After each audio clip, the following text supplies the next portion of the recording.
Hello guys and welcome. So today I'm going to talk about the Gamecube DOL 101 revision and why you should not buy it.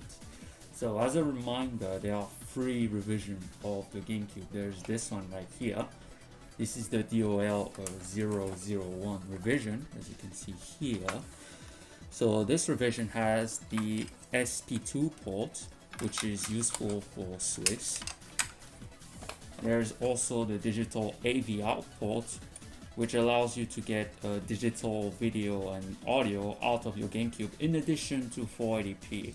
There's also another more obscure revision. It is the same as this one, except there's no SP2 port right here.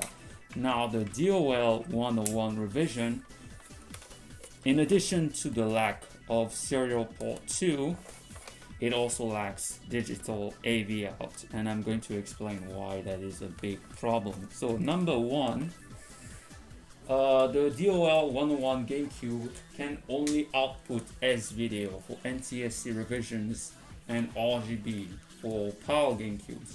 The problem though is getting either of these that are well shielded, especially in particular to the S-Video cables, is extremely difficult to find a well shielded S-Video cable. But even if you do find one that is well shielded and not a cheap one like this one right here, there is another problem, and that's your upscaler. Now, if you want to get good image quality out of S-Video and 480i, so no 480p, you will need a pretty expensive upscaler, one that can do motion deinterlacing. So something like the RetroTink 4K and the RetroTink 5X, those can do pretty good deinterlacing. The problem is that those upscalers are $300 and more. So you would save a couple of bucks on the DOL 101 revision, only for you to have spent like $300 or more on an upscaler. That's so you can get decent image quality out of it. Now, let's say you got a DOL 101 revision anyway, but you decided to go with a cheap upscaler that can do S-Video. So this is the RetroTink 2X Mini. It's no longer in stock right now, it's discontinued, but it was $80 when I bought this thing.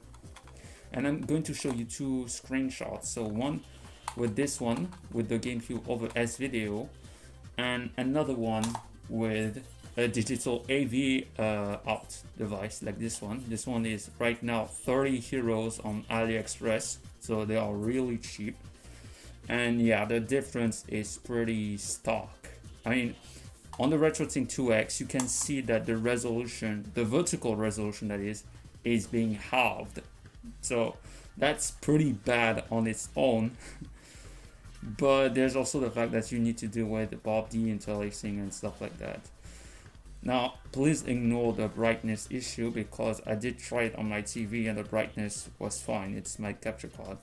But regarding that, it is already bad as it is. Now, luckily, if you have an upscaler like this one, the input lag would be non-existent, or at least it would only be one frame of lag. But still, any kind of deinterlacing will at least introduce one frame of lag. And if you use your TV for deinterlacing the signal, it will be even worse. It will be like 4 frames of input lag, which is unacceptable for a game like Smash Melee, for instance. So I highly suggest that you basically don't get a DOL 101 revision. In fact, I would recommend that you get something else instead. So the Wii. Now, the Wii, although it doesn't have digital AV out, instead it has an analog only video port, it can output component video, and that alone is going to look way better. And launch edition Wii's in particular, they have access to something called the pixel patch mode that you can enable in preload as well as other software on your Wii, and combine that with the deflicker off and the frame buffer option, you can get pretty good image quality. I wouldn't say it's perfect, but it gets very close to the GameCube. And honestly, I think most people are going to be happy with just a Wii to play GameCube game instead.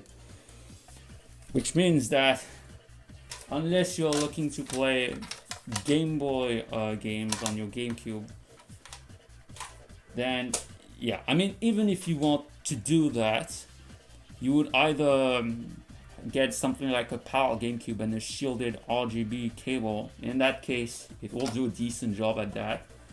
But honestly, guys, it's just better and cheaper to just get a GameCube with a digital AV port and a cable like this one, or adapter that's $30 or less, and you're gonna get way better image quality. So thank you for watching. Bye.